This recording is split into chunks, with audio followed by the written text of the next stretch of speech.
As coisas não andam nada fáceis para a França de Macron. Você lembra do Macron, aquele que ia ensinar a todos nós brasileiros como cuidar da nossa própria floresta amazônica? Crise energética francesa faz com que a popularidade de Macron despenque para o nível mais baixo desde fevereiro de 2020. 63% dos franceses tem uma opinião ruim sobre ele. E a coisa tá tão tensa que ele está realmente à espera de um milagre para virar a sua popularidade e mudar todas as greves e problemas que a França encontra. 55 minutos de audiência privada entre o Papa e o Emmanuel Macron. Quais foram os principais temas em que o presidente da França e o líder da igreja conversaram por quase uma hora? O que foi relatado para a mídia é que eles conversaram acerca da imigração, problemas no Oriente Médio, África, o projeto da Europa e também resolução de conflitos como a questão da Ucrânia. Mas fato é que só as pessoas que estavam presentes ali na sala que realmente sabem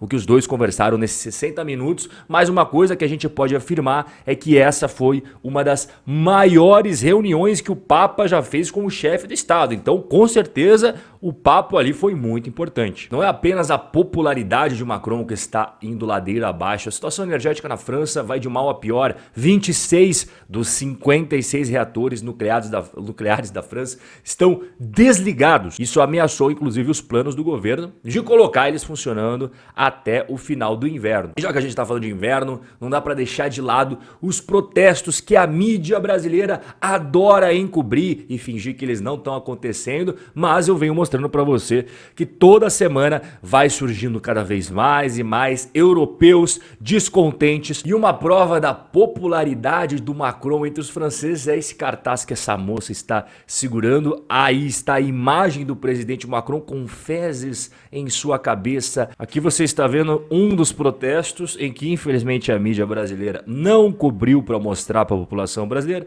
Está acontecendo na França. A situação realmente não é fácil. A crise energética está deixando as pessoas cada vez mais insatisfeitas com as políticas em que os líderes europeus vêm tomando. Aqui os protestantes jogaram esterco na frente de prédios do governo da França. Olha a quantidade de esterco que eles jogaram.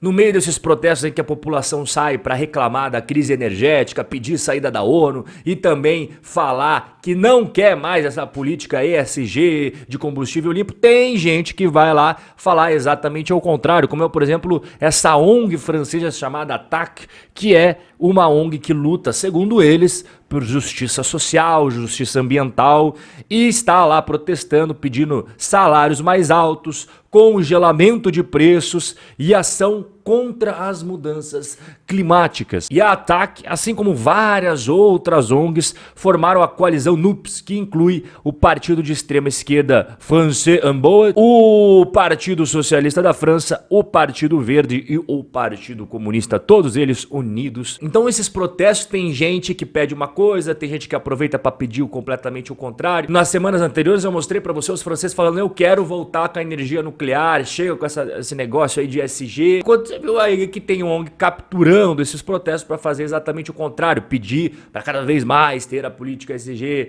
não quer saber o que está acontecendo, tem que ter energia verde a qualquer custo. E também eles têm uma pauta financeira. Por exemplo, esse grupo que eu falei para você, essa coalizão de esquerda, está pedindo a redução da idade de aposentadoria de 62 para 60 anos e também uma renda básica para os jovens. É como se fosse aí um Bolsa Família, Auxílio Brasil para os jovens franceses. E um dos protestos organizados no 1º de maio desse ano, que é o Dia do Trabalho lá na França também, por essa coalizão de esquerda, resultou nesse tipo de protesto aqui, ó. Olha só, isso daí que você está vendo é uma loja sendo completamente destruída pelos manifestantes. Essa é a forma deles de protestar, de querer que as pessoas escutem a pauta deles. Aí você veja só, eles quebrando tudo lá, daí quando aparece a polícia e trata eles com carinho, aí o pessoal sai reclamando, dizendo que a polícia é violenta, né? É muito semelhante às coisas que a gente vê acontecendo também quando tem esse tipo de coisa no Brasil. E qual que é a minha opinião sobre tudo isso? Olha, o custo da energia está aumentando, criando problemas financeiros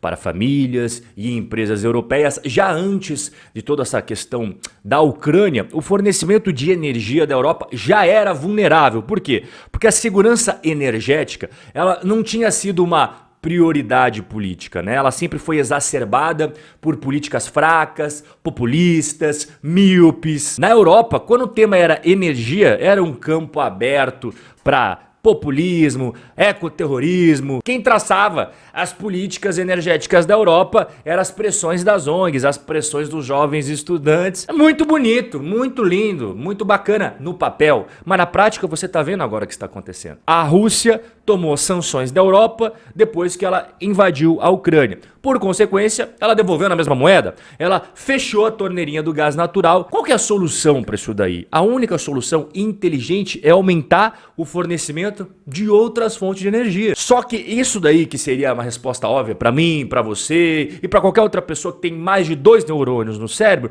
não é para vários grupos de esquerda, para várias ONGs. Vamos no exemplo da Alemanha, para não pegar muito no pé da França. Durante o governo da Angela Merkel, ela cedeu às pressões populistas, ela cedeu às pressões das ONGs, ela cedeu à pressão dos jovens que ficam protestando, blá blá blá. Qual que foi o resultado dessa política linda e maravilhosa no papel? Pra mídia bater palma, pra estudante ficar feliz e fazer like na rede social e blá blá blá. A Alemanha agora tá implorando de joelhos numa situação ridícula. Eu mostrei alguns dias atrás que os Emirados Árabes Unidos, eles tinham fechado um contrato de entrega de diesel para a Alemanha, fornecendo 250 mil toneladas de diesel por mês. É o que eu sempre falo, quando a realidade bate a porta, quando o mundo real cruza com as teorias bonitinhas, prevalece a realidade. E a realidade é coisa que essas ONGs, que esses jovens, eles não conhecem, eles vivem numa bolha. Aí quando chega ali e fala, pô,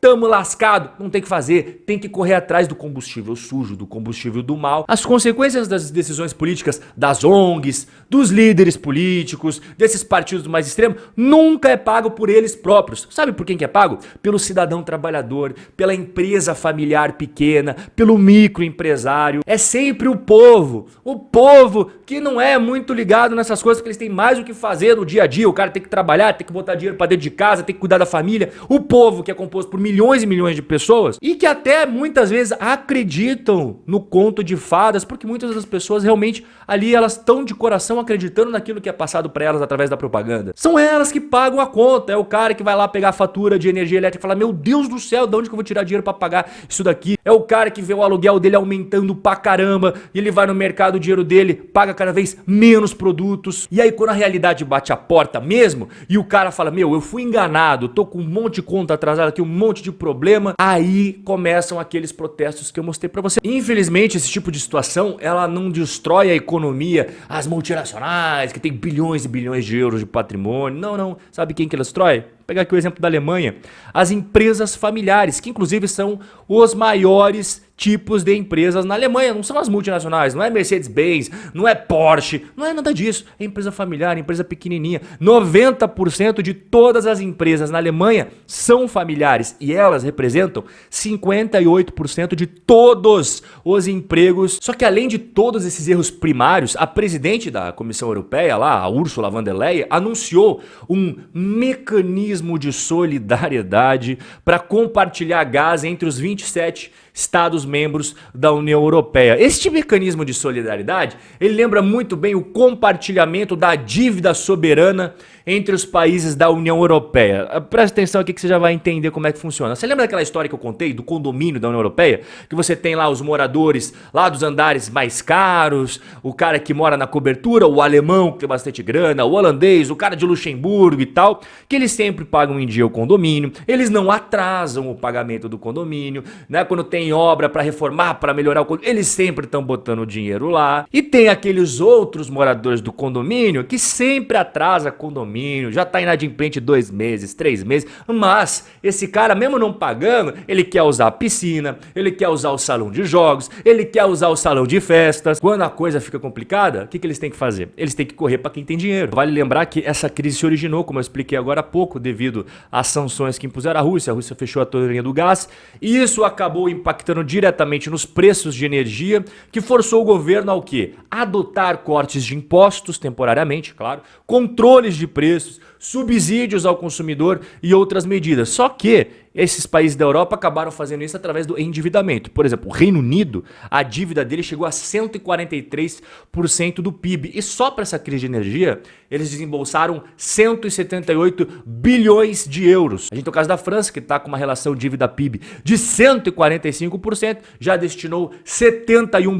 bilhões de euros para resolver essa crise. A Alemanha, a dívida é 77% do PIB, já distribuiu 100 bilhões de euros em uma primeira fase, num pacote de ajuda, e já aprovou um outro pacote de ajuda de 200 bilhões de euros. Estima-se que essa crise energética toda que a Europa se enfiou, buraco abaixo, já tenha custado aos cofres públicos 700 bilhões de euros. Só que você sabe que é com uma grana gigantesca, não tem como você arrecadar isso de imposto, senão você ia quebrar o cidadão europeu. Então o que eles fizeram? Emitiram dívida, pegaram dinheiro emprestado. Boa parte desses 700 bilhões aí está sendo tudo financiado por empréstimos do governo. E qual que é a grande treta disso tudo? Vale lembrar que a Europa já havia comprometido um fundo de 2